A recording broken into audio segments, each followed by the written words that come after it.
Hello, this is a review of absolute value functions. So this is meant to help you in addition to the notes on Edgenuity. It is not meant to replace them. So here we go.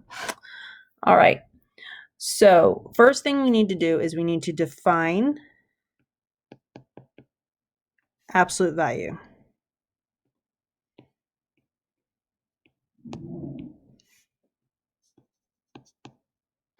Okay, so first definition that you guys probably heard is that it makes everything positive.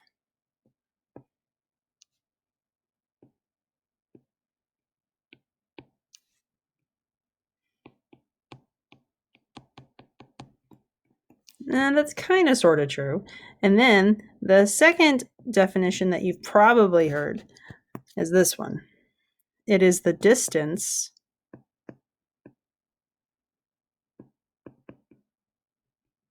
on the number line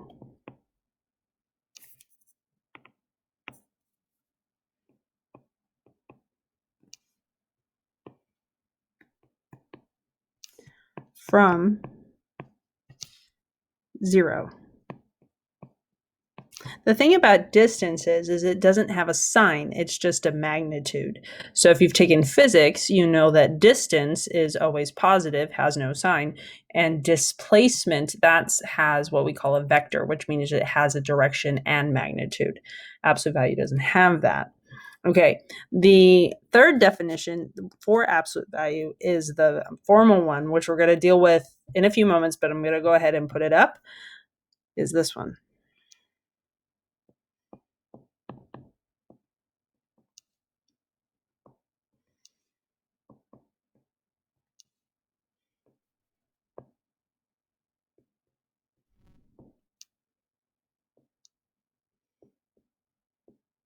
Okay, so what I don't want you to do is I don't want you to worry about number 3 right away, because we're going to be dealing with that later. Okay, for right now, we're going to review equations, and then hopefully in another session, we'll work on functions. Okay, I want to keep these videos short. I don't want to keep you too long. Okay, so let's review equations.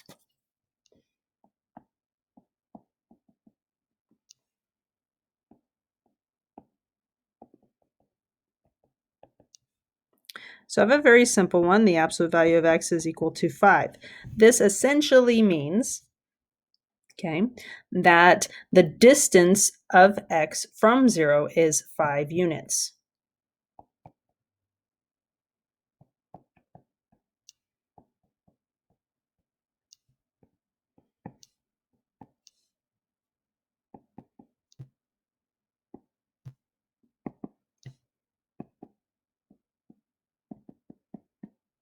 Okay, so I actually have 2 locations on my number line that I can use.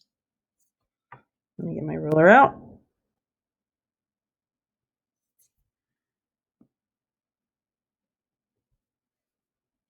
Okay, so if here's 0,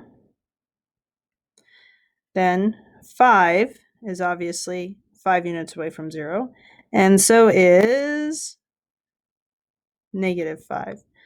Okay, so the absolute value of x equaling 5 yields 2 solutions of x is equal to -5 and +5. All right, let's do another one.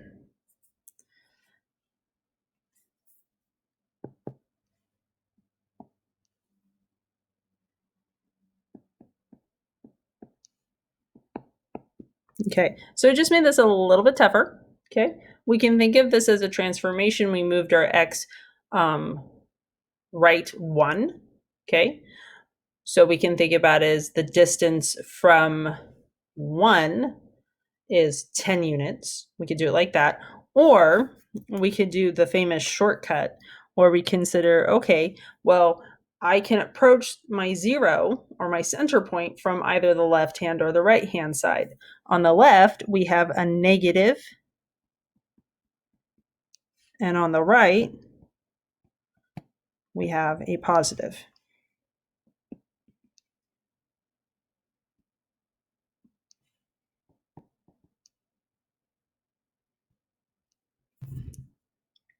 And I messed up.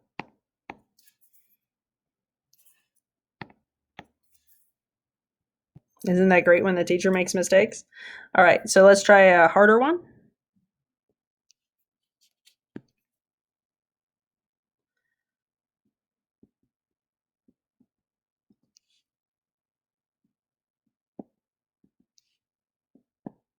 Okay, so what we want to do before we do our left-hand side and our right-hand side is we want to make sure our absolute value term, which is this guy, is isolated on one side of the equal sign. So we need to move some stuff around. So first thing, and move that.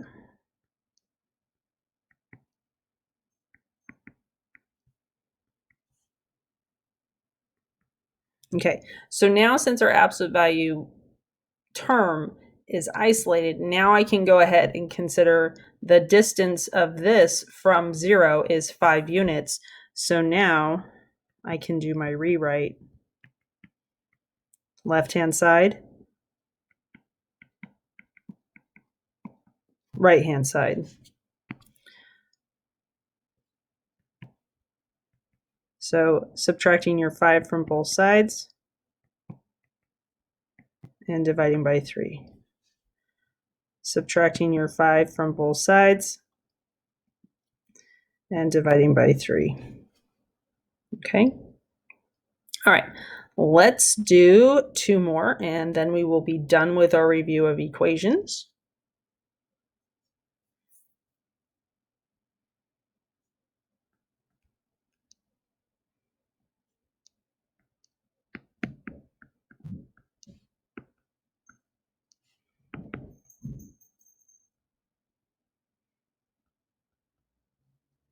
Okay, so I just made it a little bit tougher. Okay, I added multiplication in front of my absolute value. So we got a lot of stuff to move. So let's start moving things. So first thing that I would do is I would subtract that 9. So I would wind up with -3. Absolute value of x minus 1 is equal to 6. Now, remember how I said I wanted that absolute value term all by itself? What that means is I want it all by itself. So I need to divide by that -3.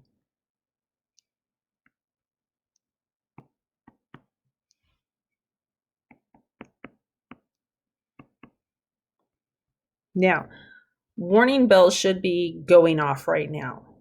So remember, absolute value represents a distance, and distance is never negative. So a statement that says the distance of x minus 1 from 0 is equal to -2 is inherently false. So as soon as you see an absolute value expression equaling a negative, you put your brakes on and you write no solution. Okay, don't get caught in just doing the steps without stopping to think if your answer makes sense. Okay, all right, let's do one more.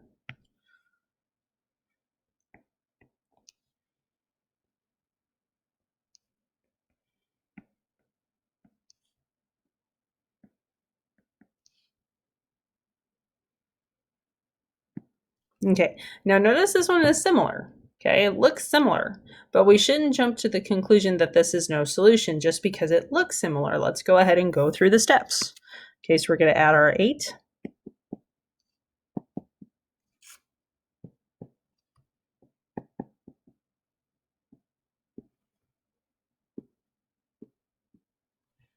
Okay, now when I divide by my -2, I get a positive. So it is completely reasonable that my absolute value can equal a distance of 1. Okay, so I'm going to scoot this up just a tad. All right, now I can consider the left-hand side and the right-hand side and get an answer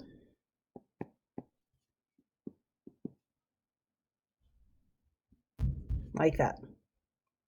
Okay, so this is the end of your first video.